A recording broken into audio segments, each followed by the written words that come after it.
नमस्कार, बहुत बहुत स्वागत है आपका। मैं हूं आपके साथ नेहा दुबे। एक ऐसे शख्स को लेकर आज हम आपके सामने हाजिर हैं जिन्होंने अवैध निर्माण के खिलाफ आवाज उठा रखी है। न सिर्फ आवाज बल्कि मुहिम चला रखी है। मुहिम अवैध मदरसा हटाने की, मुहिम अवैध मस्जिद हटाने की, अवैध दरगाह, अवैध कब्रिस्तान, ये तमाम चीजें जो भी अवैध है सबको हटवाने की मुहिम चला रखी है और सड़क से लेकर कानून तक की लड़ाई वो लड़ रहे हैं। इस वक्त हमारे साथ मौजूद है प्रीत सिरोही जी। प्रीत जी, बहुत बहुत स्वागत है आपका। प्रीत जी से इस चर्चा को हम आगे बढ़ाते हैं। प्रीत जी, कैसे ये लड़ाई लड़ रहे हैं आप, अकेले कैसे? हम 2500 से ज्यादा अवैध मस्जिद, मदरसा, दरगाह, पीर, कब्र, कब्रिस्तान के खिलाफ पूरे देश में लड़ रहे हैं। और हम ये पूरी लड़ाई लड़ रहे हैं, कानूनी लड़ाई लड़ रहे हैं। हम कोर्ट जाते हैं, हम उस अतिक्रमण को चैलेंज करते हैं। जिस विभाग की वो जमीन होती है उस विभाग से कोर्ट में लड़ते हैं और कोर्ट से जब हम इस केस को जीत जाते हैं फिर हम विभाग से उस ऑर्डर को इम्प्लीमेंट कराने की लड़ाई लड़ते हैं। कितनी अवैध जो जमीनें थी, कब्जाएं थी, वो आपने खाली करवा ली? 50 से ज्यादा अवैध मस्जिदें और स्ट्रक्चर्स हैं जो दिल्ली में टूटे हैं। हाँ। और हम बाकी लगातार लड़ ही रहे हैं पूरे देश में। तो कैसे पता चलता है कि ये जो स्ट्रक्चर है वो अवैध है? पिछले 10 साल से हम डॉक्यूमेंट जुटा रहे हैं पूरे देश में जी। और हमारी रिसर्च की एक पूरी टीम है और पब्लिक लैंड पे जितने स्ट्रक्चर्स खड़े हैं उनके डॉक्यूमेंट्स हमारे पास हैं और हम उन्हें कोर्ट में जाके लगातार चैलेंज कर रहे हैं। इस पे हमने पूरा होमवर्क किया है। ऐसा नहीं है कि घर से निकले और हमने दावा कर दिया कि ये मस्जिद अवैध है। हम अपना होमवर्क कंप्लीट करके आए हैं और जिसका फोटो एक बार हम ट्वीट कर देते हैं या अपने इंस्टाग्राम पे पोस्ट कर देते हैं तो उस पर स्टैंप लग जाती है इनलीगल की और उसके डॉक्यूमेंट्स लेके हम कोर्ट जाते हैं और बहुत जल्दी वो गिर भी जाती है। रामलीला मैदान के ऊपर जो मस्जिद का मामला है वो भी काफी हाईलाइट है और आप काफी बार इस मसले को उठा भी चुके हैं और लगातार उठा रहे हैं। क्या है ये पूरा अभी मसला? पीछे लाल किला जो आतंकवादी घटना हुई जिसमें देश के निर्दोष लोगों की जान चली गई, वो डॉक्टर, वो अपराधी, वो आतंकवादी जिस अवैध मस्जिद में रुका हुआ था, वो फैज़ इलाही अवैध मस्जिद जो रामलीला मैदान में जिसने अतिक्रमण किया हुआ है, उसकी लड़ाई हम पिछले कई वर्ष से लड़ रहे थे। कोर्ट में गए, कोर्ट में आदेश हुआ कोर्ट से कि इस अवैध मस्जिद को हटाया जाए, इस अतिक्रमण को हटाया जाए। अब उस अतिक्रमण के ऊपर एमसीडी ने नोटिस भी लगा दिया है, पीडब्ल्यूडी ने नोटिस भी लगा दिया है। उस अवैध अतिक्रमण में डायलिसिस सेंटर वो चला रहे थे सरकारी जमीन पर। सरकारी जमीन पर एक्सरे की मशीन उन्होंने रखी हुई थी, अल्ट्रासाउंड वो कर रहे थे, ब्लड की जांच कर रहे थे, अवैध पार्किंग, अवैध बारातघर वहां चला रहे थे। तो अब कोर्ट से आदेश हुआ, उसके बाद नोटिस लगाए और बहुत जल्द उस अतिक्रमण को हटाया जाएगा। ऐसे भी दिल्ली में कितनी तकरीबन दिल्ली की कोई ऐसी अवैध मस्जिद नहीं है, कोई दरगाह नहीं है, कोई पीर नहीं है, कोई करबला नहीं है, कोई कब्रिस्तान नहीं है, कोई कब्रिस्तान नहीं है जो हम कोर्ट में नहीं लड़ रहे हैं। लगभग हम सभी लड़ रहे हैं। ठीक है। शुरुआत कहाँ से होती है, मुझे थोड़ा सा आप डिटेल में बताइए, शुरुआत कहाँ से होती है? हम देख रहे थे हमारे लोगों को पीट पीट के भगाया जा रहा है, उनका जबरन धर्मांतरण कर रहे हैं। सरकार के नुमाइंदे तमाशा देख रहे हैं, कोई बोलता नहीं है, आते हैं, नारे लगाते हैं, वोट लेते हैं, चले जाते हैं। लेकिन जो स्थिति है उस स्थिति में कोई सुधार नहीं है। ये लड़ाई किसके खिलाफ? लड़ाई सीधी सीधी जिनके खिलाफ है, सब जानते हैं लोग किसके खिलाफ है। सरकार के खिलाफ, प्रशासन के खिलाफ। सरकार से क्या है, सरकार आज अकल नहीं रहेगी। हमारी लड़ाई जिन लोगों से है वो लोग जानते हैं कि हमारी उनसे लड़ाई सपोर्ट है। कितना मिलता है आपको प्रशासन से? सपोर्ट नहीं भी मिलेगा तो भी लड़ेंगे, मन बना के आए हैं कि लड़ेंगे। तो किससे सपोर्ट मिलता है? ये सपोर्ट की आवश्यकता नहीं है, अकेले दम पे लड़ लेंगे। लड़ रहे हैं। आगे कैसे चलेंगे? आगे चलेंगे, चलते जाएंगे, देखना आप। इस मुहिम का अंत क्या है? इस मुहिम का अंत है कि पूज्य मातृभूमि से सभी अतिक्रमणों को हटा देना। कैसे ये प्रेरणा मिली आपको कि देखिए हमें इसके खिलाफ लड़ना? देखिए काम करने के लिए बहुत कुछ है। हम पीड़ित हैं और पीड़ित को किसी से प्रेरणा नहीं मिलती। हम अपनी पीड़ा के निवारण के लिए लड़ रहे हैं। हमारे लोग दुखी हैं, उनके ऊपर अत्याचार किया जा रहा है और पूज्य मातृभूमि को बांट लिया गया। बांटने के बाद भी यहाँ वक्फ के नाम पर कब्जे कर लिए, उसके अलावा भी मुल्ला कमेटी ने कब्जे कर लिए।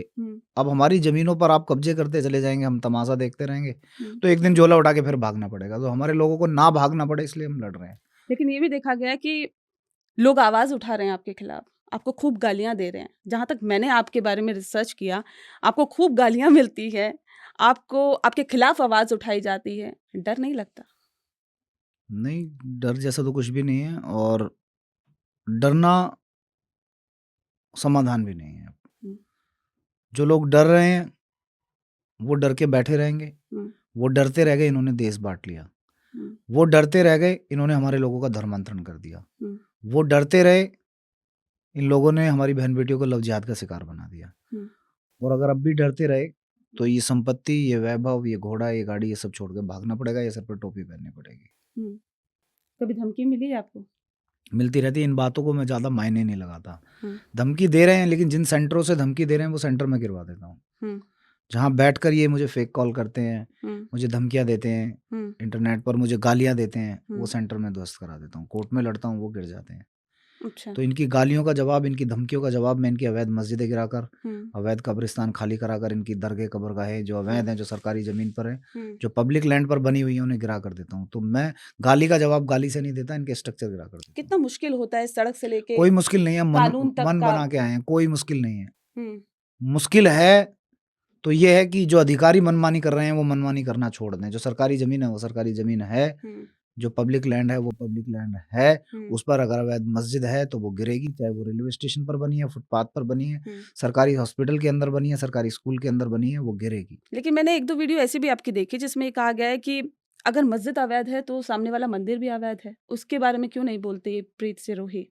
तो शासन प्रशासन को ये तनख्वाह किस बात की मिल रही है? हम्म, ये किस बात की सैलरी ले रहे हैं? हम्म, ये इतनी बड़ी गाड़ी, बंगला, ऑफिस, एसी, ये एक बाबू के नीचे 4 बाबू काम कर रहे हैं। ये किस बात की सैलरी ले रहे हैं? स्टेट की कोई जिम्मेदारी नहीं है, शासन प्रशासन की कोई जिम्मेदारी नहीं नहीं तो है। वो ये भी कह सकते हैं ना, ये जिम्मेदारी भी तो शासन प्रशासन की है। फिर प्रीत सिरोही ने ये जिम्मेदारी क्यों ले रखी है? मस्जिद, अब दरगाह, मैं क्या कब्रगाह। जिम्मेदारी लूंगा? ये शासन प्रशासन डिसाइड करेगा क्या? हम्म, शासन प्रशासन ने अवैध मंदिरों के ऊपर कार्रवाई करने से किसी ने रोक लिया? शासन प्रशासन को हम्म, किसी ने रोक लिया उन्हें? वो जाएं कार्रवाई करें। मैं तो नहीं गया कभी रोकने उन्हें। ये लड़ाई सिर्फ मैं मस्जिद, दरगाह, मैं कब्रगाह। क्लियर कहता हूँ, मेरी लड़ाई अवैध मस्जिदों के खिलाफ है, हाँ। अवैध मदरसों के खिलाफ है, हम्म, अवैध कब्रगाहों के खिलाफ है, हम्म, अवैध मजारों के खिलाफ है, हम्म, अवैध करबला के खिलाफ है, हर उस अवैध इस्लामिक स्ट्रक्चर के खिलाफ है जो पूज्य मातृभूमि पर खड़ा है। हम्म। और ये स्टेटमेंट मैं 10 बार दे चुका हूँ और 1000 बार और दूंगा, लेकिन और मैं देखिए, इन्हें गिरवाता रहूंगा लेकिन देखिए वो जब भी तक तो पूज्य किसी के। मातृभूमि पर अवैध अतिक्रमण खड़ा है। हाँ। मैं लड़ता रहूंगा। अगर मातृभूमि आपकी है तो मातृभूमि किसी और की भी तो है, वो भी उनकी आस्था के साथ जुड़ा हुआ है ना प्रीत जी। उनकी आस्था का केंद्र यहाँ नहीं है, उनकी आस्था का केंद्र अरब में है, इस्लाम अहले अरब है। अगर उनकी आस्था का केंद्र यहाँ होता या इस पूज्य मातृभूमि के प्रति उनकी आस्था होती, तो जिन अतिक्रमणकारियों ने, जिन आक्रांताओं ने हमारे वर्षों, हजारों वर्ष पुराने मंदिरों को तोड़कर उन मंदिरों के ऊपर अपने पूजा स्थल बनाए, वो पूरे भारतीय समाज से माफी मांगते और खुद उन अतिक्रमणों को हटा लेते और मंदिरों के निर्माण में सहयोग करते। उनकी आस्था भारत के प्रति, भारत की संस्कृति के प्रति, इस पूज्य मातृभूमि के प्रति नहीं है। उनकी सोच आज भी अतिक्रमणकारी है। वो बाबर को अपना हीरो मानते हैं, वो औरंगजेब को अपना हीरो मानते हैं, वो अकबर को अपना हीरो मानते हैं। इस देश में आक्रांताओं को अगर वो अपना हीरो मानेंगे तो ये अतिक्रमण जैसे गिर रहे हैं ये ऐसे ही गिरते रहेंगे। नहीं, तो सभी एक जैसे हैं क्या? अगर आप इस्लाम के खिलाफ, मैं कोई संत महात्मा नहीं हूँ और मैं किसी धर्म का प्रवक्ता नहीं हूँ जो मैं गली गली जाके देखूं कौन कैसा है कौन कैसा नहीं। मेरे लिए सारे एक जैसे हैं।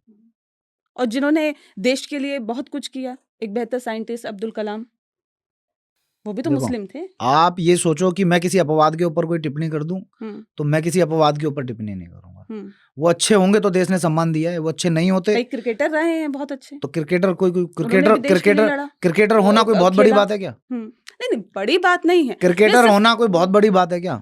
किसी नेता का, मंत्री का बेटा अप्रोच से भी खेल लेता है क्रिकेट में, तो उसे भगवान मान लिया जाए क्या?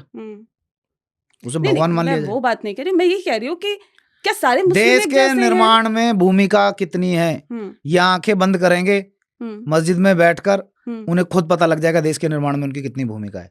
देश के अतिक्रमण में 100%, पूज्य मातृभूमि पर अतिक्रमण करने में 100% उनकी भूमिका है।